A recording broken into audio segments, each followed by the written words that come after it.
So let's. I think everyone knows what our answer is going to be for the first one. Our biggest disappointment. Yeah. Let's start with you, Taylor. And probably it can't be anything other than Ni no Kuni 2. Yep. Now it's not a bad game. It's not a bad. It's just disappointing because I had higher hopes for this game.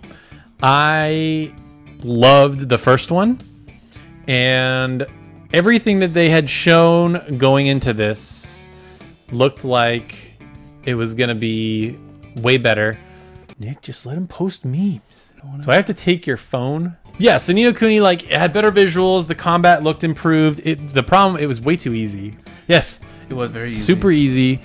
There was a noticeable lack of voice acting, which is so weird because the first one had a ton of voice acting. And I also just didn't... The story wasn't as interesting. Like... I can even tell you, I feel like I can explain why it's not as interesting or it doesn't hook you as much. So in the first game, before you go to like the other world, you play as Oliver for several hours. Like you're hanging out with your friend, you're going on adventures, and then like this tragedy happens. So like you get to know Oliver, you get to know all these characters, and you get to know why he's feeling the way he feels. In this one, you don't even start as Evan. The first thing that happens is you're driving in a car. And then a nuke goes off, and then it cuts to...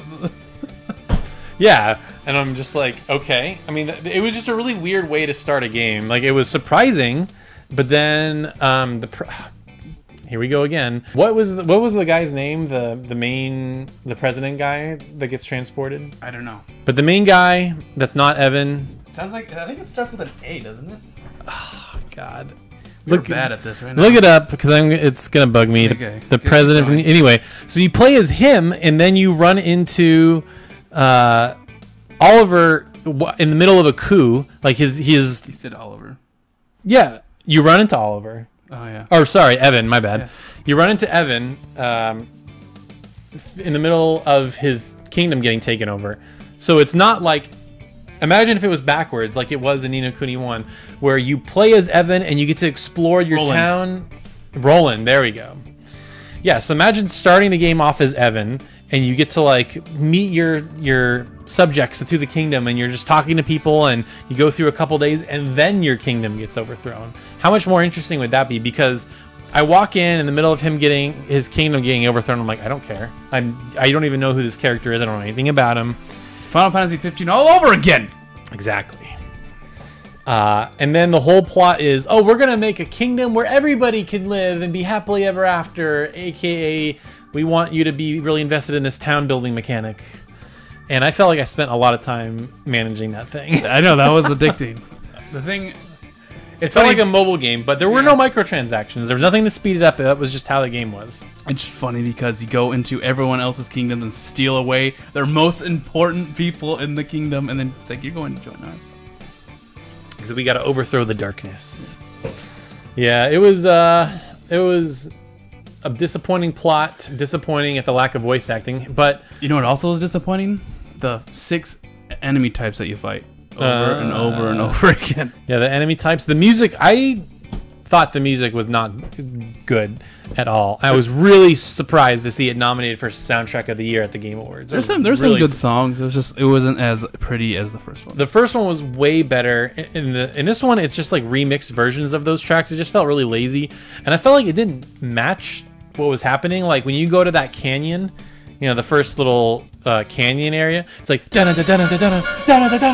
like this super intense music. It's like, we're just kind of walking around, guys, chill out music. I'm talking to someone and he's a shop. And then also the oh my god, I hate my brain, the port city, the Hydropolis. I wanted to say Aquapolis, but I'm like, that is Final Fantasy 14. You don't like the dun dun dun dun dun. No, it's just so morose and like sad. I'm like, this should have been the coolest town in the game. It was a port city on the water, and it was just so But the sad. story, it's like, no one's allowed to love.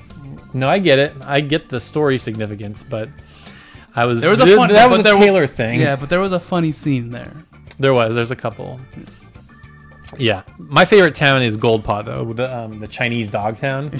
I got so sick of that city. Dun, dun, dun, dun, dun, dun, dun, dun, dun, dun. Hi.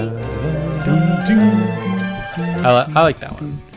But yeah, that game, I feel like your mileage will vary depending on how much you're into that kingdom building mechanic. Until the best character comes, Bracken. Bracken, of course, for Bracken. It's like everyone else is like a kid, and it's like 30-plus-year-old lady joins your so random engineer. It's like, okay, best character in the game, by the way. She's okay. I used her all the time, and she just broke it. She was pretty strong. I like Tawny. I just like archer characters, so she was fun. Never used her. You never used Tawny? Oh, she's great. She was probably my favorite character to play as. And it was kind of cool, you know, you can collect different outfits for all of the characters, so that just gives you an incentive to explore. Yeah, they're like secrets. You have to actually search for them. Oh, yeah, I like that. What did you think of that weird little large-scale army battle stuff? I never did it. The only time I did it was when it was like required. Oh, okay. Because there were a lot of side quests for that.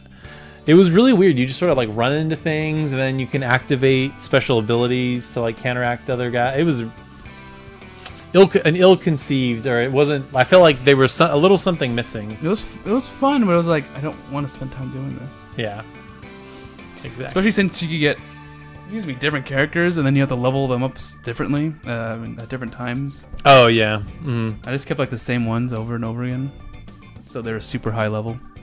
Yep. Yeah, it was a weird mode. So yeah. In case you didn't know, that it was also my disappointment of the year. Yeah.